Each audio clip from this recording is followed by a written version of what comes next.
Good morning students, welcome in the next lecture of Pharmaceutics 2. We are discussing the chapter immersion. We have described what are immersions, what are the type of immersion, what are the identification tests for immersion. Then we have started a topic emulsifying agent. In emulsifying agent, what is the definition of emulsifying agent? Then the classification of emulsifying agent. You have already discussed two classes of emulsifying agent. One is emulsifying agent from natural sources, from plant sources and from animal sources. Now we are going to discuss the third classification, that is semi-synthetic polysaccharides. Semi-synthetic means half synthetic, half natural, half synthetic. तो semi synthetic में क्या होगा कि आपके जो agents होंगे उनका origin natural होगा, ठीक है, जैसे प्लांट सोर्स से मिलेंगे, बट उनको हम किसी न किसी केमिकल के साथ ट्रीट करके उनमें मॉडिफिकेशन कर देंगे, ठीक है। नेचुरल ओरिजिन से जो आपको चीज मिली है उसको हम केमिकली मॉडिफाई कर देंगे, उसके डेरिवेटिव बना देंगे। तो इसकी सबसे कॉमन एग्जांपल जो है that is methyl cellulose. Her chapter में आप लोग पढ़ते आ रहे हो मिथाइल सेलुलोज। सेलुलोज आपको पता है प्लांट ओरिजिन से है, तो सेलुलोज आपको वुड से मिला, उसको आपने केमिकली ट्रीट करके बना दिया मिथाइल सेलुलोज। मिथाइल सेलुलोज जो है वो मोस्ट पॉपुलर है। ये जो मिथाइल सेलुलोज है फार्मास्यूटिकल इंडस्ट्री में इसके मल्टीपल यूज हैं। आप लोगों ने सस्पेंशन के चैप्टर में भी इसको पढ़ा है। तो इसका यूज सस्पेंडिंग एजेंट भी है, इसका यूज थिकनिंग एजेंट भी है और इसका यूज जो है इमल्सिफाइंग एजेंट भी है। अब जो आप बॉक्स देखते हैं मिथाइल सेलुलोज का, तो उसके ऊपर देखिए अलग अलग वर्ड्स लिखे होते हैं साथ में, जैसे उसके ग्रेड लिखे होते हैं अलग अलग। Methyl cellulose 20, methyl cellulose 2500, methyl cellulose 4500। अब ये जो वर्ड लिखे हैं साथ में 20 या 2500 या 4500, इसका मतलब क्या है? इसका मतलब ये है कि आप 2% सोल्यूशन जो बनाते हैं मिथाइल सेलुलोज का वाटर के अंदर, उसकी जब आप विस्कोसिटी देखते हैं, ठीक है, ओस्टोन विस्कोमीटर लेके आपने फर्स्ट ईयर में पढ़ा था ओस्टोन विस्कोमीटर, तो जब आप उसकी विस्कोसिटी देखते हैं तो ये विस्कोसिटी आती है उस सोल्यूशन की। जिस सोल्यूशन की 20 आई उस सोल्यूशन के ऊपर आपने बाहर उस बॉक्स के लिख दिया मिथाइल सेलुलोज 20, जिसकी 2500 आई उसकी आपने लिख दिया मिथाइल सेलुलोज 2500, जिसकी 4500 आई उसके बाद लिख दिया मिथाइल सेलुलोज 4500, ठीक है। तो आप लोगों ने कंफ्यूज नहीं होना कि ये क्या चीज है। नॉर्मली स्टूडेंट समझते हैं कि ये मॉलिक्यूलर वेट है। ये मॉलिक्यूलर वेट को रिप्रेजेंट नहीं कर रहा है, ये किसको रिप्रेजेंट कर रहा है? 2% सोल्यूशन की विस्कोसिटी सेंटीपॉइस के अंदर उसको रिप्रेजेंट कर रहा है। ये आप सोल्यूशन बनाएंगे और उसकी विस्कोसिटी देखेंगे, जितनी विस्कोसिटी आएगी वो बॉक्स के ऊपर लिखी होगी। अब देखिए ये विस्कोसिटी मेंशन करने का आपको क्या एडवांटेज है? आपको ये देखना है कि आपने जो बनानी है अपनी इमल्शन वो कितनी थिक बनानी है, ठीक है। जितना ज्यादा आपको थिकनेस चाहिए उस हिसाब से आपने हाई विस्कोसिटी वाले ग्रेड का जो मिथाइल सेलुलोज है उसको आपने यूज कर लेना है। अब जो मिथाइल सेलुलोज है इसकी खासियत क्या होती है? ये हॉट वाटर में सॉल्युबल होता है।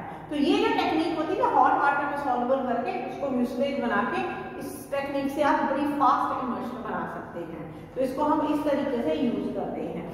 और ये जो इसकी इमल्शन बनी होती है मिथाइल सेलुलोज से, उनका फायदा क्या होता है? ये जो इमल्शंस होती हैं बहुत स्टेबल होती हैं, पीएच चेंज का इनके ऊपर ज्यादा असर नहीं होता है, ठीक है। तो काफी रेंज में ये स्टेबल होती हैं। अल्कोहल का इनके ऊपर इफेक्ट नहीं होता। इनकी इमल्शन सिर्फ और सिर्फ खराब कब होती है? In the presence of electrolyte. तो सिर्फ वहां पे आपने इलेक्ट्रोलाइट जैसे सोडियम क्लोराइड वगैरह अगर आपने डालना है तो बहुत कॉशियसली डालना है। तो ये है आपका मिथाइल सेलुलोज। अब सेकंड कंपाउंड इसी क्लासिफिकेशन में क्या है? सोडियम कार्बोक्सी मिथाइल सेलुलोज, इसको बोलते हैं सोडियम CMC, ठीक है, सोडियम कार्बोक्सी मिथाइल सेलुलोज। ये भी सेलुलोज का ही डेरिवेटिव है। इसके बॉक्स के ऊपर मोस्टली ये लिखा होता है सोडियम CMC, ठीक है। तो ये सेलुलोज का डेरिवेटिव है। सेलुलोज को हमने केमिकली ट्रीट करके इसका बना दिया है सोडियम कार्बोक्सी मिथाइल सेलुलोज। और ये भी अगर हम इसके डिटेल पढ़े तो ये कोई ट्रू इमल्सिफायर नहीं है। जैसे आपको मैंने बोला ना कि प्राइमरी इमल्सिफाइंग एजेंट को बोलते हैं true emulsifier, secondary emulsifying agent को बोलते हैं इमल्शन स्टेबलाइजर। तो ये जो है प्राइमरी इमल्सिफाइंग एजेंट नहीं है, इसका काम क्या है? इमल्शन को स्टेबलाइज करना। इसलिए हम इसको अकेला यूज नहीं करते, कॉम्बिनेशन में ही किसी के साथ यूज करते हैं। और इसकी जो कंसंट्रेशन हम यूज करते हैं 0.5 से लेके 1% तक इसकी कंसंट्रेशन हम यूज करते हैं। इसकी खासियत क्या होती है, ये hot water as well as cold water दोनों में ही सॉल्युबल होता है। ठीक है, तो ये दो कंपाउंड आप लोग पढ़ रहे हो सेमी सिंथेटिक पॉलीसैकेराइड्स के अंदर। इसके बाद आपकी नेक्स्ट क्लासिफिकेशन आती है सिंथेटिक इमल्सिफाइंग एजेंट्स। देखिए हम नेचुरल से स्टार्ट हो रहे थे, पहले हमने दोनों नेचुरल पढ़े, उसके बाद हमने पढ़े थे सेमी सिंथेटिक यानी हाफ नेचुरल पढ़े, हाफ सिंथेटिक। अब हम आगे हैं फुली सिंथेटिक इमल्सिफाइंग एजेंट जो प्योरली केमिकल है। ठीक है, सिंथेटिक इमल्सिफाइंग एजेंट, तो ये जो होते हैं इनके अंदर जो हमारे आते हैं वो आते हैं सरफेस एक्टिव एजेंट्स, जो आप लोगों को मैंने एडिटिव के चैप्टर में कंप्लीट कराए हैं। सरफेस एक्टिव एजेंट जिनका दूसरा नाम है सर्फेक्टेंट्स। ठीक है, which are used to reduce the interfacial tension between two phases, जो दो फेस के बीच की इंटरफेशियल टेंशन को कम करते हैं।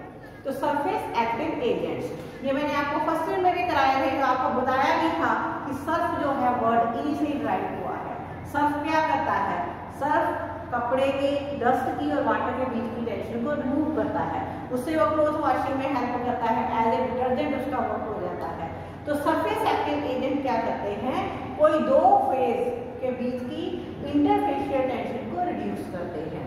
तो आपने एडिटिंग के चैप्टर में मैंने आपको बोला भी था, उस चैप्टर में अगर आपने वीडियो देखी हो कि उस चैप्टर में जो आपको शॉर्ट नोट आएंगे उसमें मेन सर्फेक्टेंट है पेपर में और बहुत कॉमनली रिपीट होने वाला है। तो सर्फेक्टेंट को हम उनके आयनिक बिहेवियर के हिसाब से, जैसा उसका आयनिक बिहेवियर है, उनको हम तीन में क्लासिफाई करते हैं।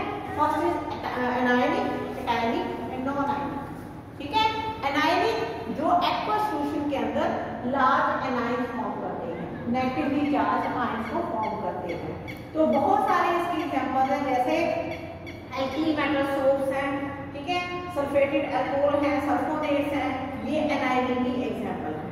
अब ये जो जितने भी ये कंपाउंड्स हैं ये बहुत अच्छे इमल्सिफाइंग एजेंट एक्ट करते हैं और ये कहाँ पे हम ज़्यादा यूज करते हैं, एक्सटर्नल प्रेपरेशन के लिए हम इनको ज़्यादा यूज करते हैं। ठीक है, और इनके लिए जो पीएच होती है, इनकी जो पीएच की रेंज है अप टू 10 तक ये स्टेबल रहते हैं, इस रेंज तक स्टेबल रहते हैं। अगर आप एसिड डाल देते हैं इनके अंदर या इलेक्ट्रोलाइट तो आपकी इमल्शन जो है उसके खराब होने के चांसेस रहते हैं। तो इसकी जो एग्जांपल जो है सल्फेटेड अल्कोहल्स में जो एग्जांपल है वो है सोडियम लोराइल सल्फेट, एक बहुत कॉमन कंपाउंड जिसको आप लोग रूटीन में देखते हैं। जितनी आपकी शेविंग क्रीम्स आती हैं मोस्टली उनके अंदर ये कंपाउंड डाला जाता है, सोडियम लोराइल सल्फेट। इस कंपाउंड की वजह से शेविंग क्रीम्स के अंदर झाग बनती है, बहुत सारे शैम्पूज में भी ये डाला जाता है। ठीक है, यहाँ पे फोम प्रोड्यूस की जाती है और इसके ये जो होता है आपका सोडियम लोराइल सल्फेट ये मोस्टली O(W) टाइप की इमल्शन को प्रोड्यूस करता है। दूसरी एग्जांपल जो है वो है डाइऑक्साइड सोडियम सल्फोसक्सिनेट, ये जो एग्जांपल है सल्फोनेट्स की है।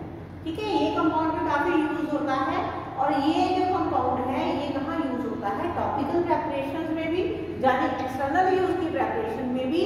इसके अलावा इंटरनली जैसे कोई परगेटिव प्रेपरेशन है, इवैक्यूएशन बाउल के लिए, स्टूल को सॉफ्टन करने के लिए इसको यूज किया जाता है। तो ये हो गया आपके एनायनिक। उसके बाद है कैटायनिक। कैटायनिक जो एक्वस सॉल्यूशन के अंदर कैटायन प्रोड्यूस करते हैं, यानी पॉजिटिवली चार्ज आयन प्रोड्यूस करते हैं, उनको हम कैटायनिक बोलते हैं। तो कैटायनिक जो होते हैं इनकी जो एग्जाम्पल है, इनकी एग्जाम्पल मोस्टली है क्वार्टरली अमोनियम कंपाउंड। ये आप लोगों ने फार्मा केमिस्ट्री में ये कंपाउंड्स पढ़े होंगे जब आपने पढ़ा होगा चैप्टर एंटीसेप्टिक एंड डिसइंफेक्टेंट, उसमें आपने स्ट्रक्चर भी करी होगी इन कंपाउंड्स की। ठीक है, तो ये कंपाउंड्स होते हैं आपके बेंजाइलफोनियम क्लोराइड, बेंजाइलफोनियम क्लोराइड और सिट्रीमाइड। सिट्रीमाइड क्रीम आप लोगों ने फर्स्ट ईयर में बनाई हुई। ठीक है, तो इनका एंटीसेप्टिक यूज होता है, तो सिट्रीमाइड जो है वो एंटीसेप्टिक यूज होती है। इन सारे कंपाउंड्स में जर्मिसाइडल एक्टिविटी होती है, जर्मिसाइड समझ से ना जर्म्स को किल करने वाली एक्टिविटी होती है। उसके बाद आता है आपका नॉन आयनिक। नॉन आयनिक यानी वो सर्फेक्टेंट्स जो कोई भी चार्ज पार्टिकल प्रोड्यूस नहीं करते हैं, ना पॉजिटिव ना नेगेटिव। आजकल मार्केट में सबसे ज़्यादा ट्रेंड इनका है, ये सबसे अच्छे समझे जाते हैं क्यों? क्योंकि इनकी जो बनाई हुई इमल्शन होती हैं वो बहुत ज़्यादा pH रेंज के ऊपर स्टेबल रहती है, तो उनकी स्टेबिलिटी बहुत अच्छी होती है, तो इसलिए इनको हम प्रेफर करते हैं। आप इनके अंदर एसिड डाल दीजिए कोई दिक्कत नहीं आएगी, आप इनके अंदर इलेक्ट्रोलाइट डाल दीजिए कोई दिक्कत नहीं आएगी।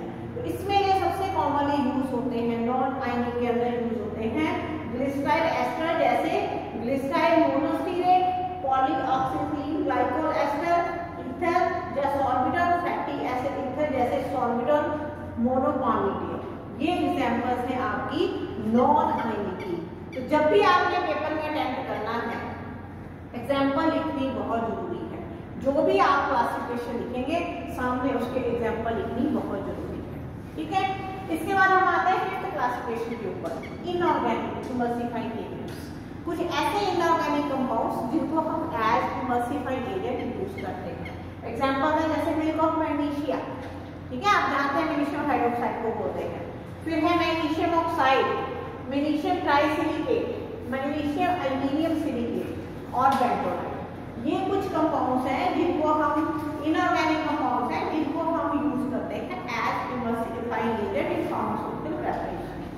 अब इनमें जो है सबसे पॉपुलर जो है, ये जो सारे वैसे मोस्टली O और W टाइप इमल्शन प्रोड्यूस करते हैं। अब इनमें जो सबसे पॉपुलर जो है वो है बेंटोनाइट। बेंटोनाइट एक ऐसा कंपाउंड है जिसकी खासियत क्या है, वो दोनों तरह की इमल्शन प्रोड्यूस कर सकता है, O/W और W/O, दोनों तरह की इमल्शन को प्रोड्यूस कर सकता है। कैसे प्रोड्यूस करता है? अब सिर्फ ऑर्डर ऑफ मिक्सिंग के ऊपर डिपेंड करता है। अब मान लीजिए आपने बना दी है O/W टाइप इमल्शन, ठीक है, तो आप क्या करेंगे, इसमें मोस्टली जो बेंटोनाइट यूज होता है वो यूज होता है एज 5% सस्पेंशन। तो आप क्या करेंगे कि आप पेस्टल वाटर में क्या करेंगे, बेंटोनाइट लेकर वाटर ऐड करेंगे, ट्रिचुरेट करेंगे, आपकी सिर्फ 5% सस्पेंशन आपने उसमें बना लेनी है। ऑयल को आप बीकर में लेंगे और थोड़ा थोड़ा करके ऐड करेंगे, तो आपकी बनेगी O/W टाइप इमल्शन, ठीक है। अब उसी बेंटोनाइट की अगर आपने W/O टाइप बनानी है तो आप क्या करेंगे, पेस्टल वाटर में ऑयल डालेंगे और जो आपका बीकर है उसके अंदर बेंटोनाइट की सस्पेंशन बनाएंगे और उसको आप ऑयल के अंदर मिक्स करेंगे। यानी ऑर्डर ऑफ मिक्सिंग अगर आप चेंज करते हैं तो टाइप ऑफ इमल्शन भी चेंज हो जाती है, ठीक है। तो बेंटोनाइट जो है दोनों तरह से, मतलब O/W भी बना सकता है और W/O भी बना सकता है। इसके बाद आते हैं आपके सिक्स्थ क्लासिफिकेशन, सैपोनिन्स। सैपोनिन इतने कॉमनली यूज नहीं होते हैं, कुछ स्पेसिफिक कंडीशन है जिनमें कुछ 2-3 एग्जांपल है जो स्पेसिफाई की जाती हैं, जैसे क्विलिया टिंचर है या कोई लिक्विड एक्सट्रैक्ट है, ठीक है, जैसे लिकोराइस का या कोई और लिक्विड एक्सट्रैक्ट है, सिर्फ इन्हीं को भी हम यूज करते हैं, वो भी किसी किसी स्पेसिफिक कंडीशंस में, अदरवाइज ये पॉपुलर नहीं है। और 7th आपकी क्लासिफिकेशन है एल्कोहल्स। एल्कोहल्स के अंदर सबसे पहले आता है कोलेस्ट्रॉल। कोलेस्ट्रॉल आप सभी जानते हैं हमारी बॉडी में, एनिमल्स की बॉडी में हर जगह कोलेस्ट्रॉल जो है एग्जिस्ट करता है। आपने फर्स्ट ईयर में बायोकेमिस्ट्री में ये पढ़ा होगा। तो कोलेस्ट्रॉल बेसिकली क्या है, हाई मॉलिक्यूलर वेट जो सब्सटेंस है, अल्कोहल है, high molecular weight alcohol.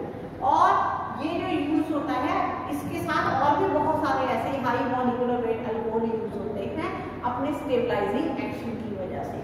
Cetyl alcohol, stearyl alcohol, glyceryl monostearate, ये सारे भी हम ऐसे ही यूज करते हैं, ठीक है। हम इंडिविजुअली एक अल्कोहल की बजाय इनके कॉम्बिनेशन भी कई बार यूज करते हैं कि जो हमें इमल्शन मिले वो बिल्कुल स्टेबल मिले, बहुत अच्छे उसके रिजल्ट्स। सेकंड आता है आपका कार्बोवैक्स। कार्बोवैक्स आप लोग अच्छे से समझ लो क्योंकि कार्बोवैक्स आपने अगले चैप्टर में भी करना है। सेमी सॉलिड डोजेज फॉर्म में, ऑइंटमेंट में, क्रीम्स में, सारों में कार्बोवैक्स भी यूज होता है। कार्बोवैक्स जो होते हैं बेसिकली नॉन आयनिक होते हैं, किसी भी तरह का चार्ज इनके ऊपर नहीं होता है, नॉन आयनिक इमल्सिफाइंग एजेंट होते हैं। अब ये जो इमल्सिफाइंग एजेंट है टॉपिकल प्रेपरेशंस में मेनली यूज होते हैं, ऑइंटमेंट्स में, क्रीम्स में ये यूज होते हैं। अब ये जो होते हैं ये अपनी मॉलिक्यूलर वेट के हिसाब से अपनी फिजिकल स्टेट में एडजस्ट करते हैं। जैसे अगर आपके पास 200 तक का है, मान लो आपके पास है कोई कार्बोवैक्स का फॉर्मूला है, उसमें साथ में 200 लिखा है, 500 लिखा है, 700 लिखा है, तो इसका मतलब क्या हुआ, वो है विस्कस लिक्विड, ठीक है। और अगर जैसे 1000 है, 2000 है, 2500 है, इसका मतलब क्या है, वैक्स लाइक सॉलिड, जैसे आपका मोम होता है, ठीक है, कैंडल जिसकी बनती है, वैसे सॉलिड होते हैं। मतलब जैसे जैसे मॉलिक्यूलर वेट बढ़ता जाता है, इनकी सॉलिडिफिकेशन पावर बढ़ती जाती है। कम मॉलिक्यूलर वेट वाले जो होते हैं वो लिक्विड फॉर्म में एग्जिस्ट करते हैं, ज्यादा मॉलिक्यूलर वेट वाले जो होते हैं वो सॉलिड फॉर्म में एग्जिस्ट करते हैं। जब आप लोग इमल्शन बनाते हो ऑइंटमेंट या क्रीम की फॉर्म में, तो आप क्या करते हो, इनका कॉम्बिनेशन यूज करते हो। थोड़ा सा आप लिक्विड लेते हो यानी कम मॉलिक्यूलर वेट वाला, और थोड़ा सा आप सॉलिड लेते हो। इनका दूसरा नाम होता है PEG, पॉलीइथिलीन ग्लाइकोल। कार्बोवैक्स को ही पॉलीइथिलीन ग्लाइकोल बोला जाता है। और इनके जो बॉक्सेस आते हैं या बॉटल्स आती हैं, जैसे PEG 200, वो लिक्विड फॉर्म में एग्जिस्ट करेगा, पॉलीइथिलीन ग्लाइकोल, ठीक है। तो ग्लास की बॉटल में आएगा, बर्गर की बॉटल में। और PEG 2000 वो सॉलिड फॉर्म में एग्जिस्ट करेगा और प्लास्टिक के बॉक्स के अंदर आएगा, ठीक है। अब इसके बाद लैक्टिथिन, लास्ट आ गया आपका लैक्टिथिन। लैक्टिथिन जनरली WO टाइप की इमल्शन को फॉर्म करता है, पर इसको हम ज़्यादा यूज नहीं करते हैं। जब इमल्शन बनाते हैं बहुत रेयर इसको हम यूज करते हैं। उसके कुछ रीजंस हैं। उसका मेन रीजन क्या है कि आप इसको जब स्टोर करके रखते हैं, तो अगर ये लाइट को एक्सपोज हो जाए, इसकी जो इमल्शन है उसका कलर डार्क हो जाता है। तो इसलिए इसको हम बहुत रेयरली यूज करते हैं। इसकी जो इमल्शन होती है बहुत जल्दी ऑक्सीडाइज हो जाती है, ठीक है। तो इतने सारे कंपाउंड, इतने सारे एजेंट्स आप लोगों ने जो क्लासिफिकेशन ऑफ इमल्सिफाइंग एजेंट है उसके टॉपिक के अंदर आपने इतने सारे एजेंट्स लिखे हैं। पहले नेचुरल का हेडिंग देके, natural emulsifying agent from vegetable source, उसकी सारी एग्जाम्पल डिटेल में, फिर एनिमल सोर्स, उसकी एग्जाम्पल डिटेल में, उसके बाद में जितने सारे एजेंट है अप टू 7, आप ये सारे क्वेश्चन के अंदर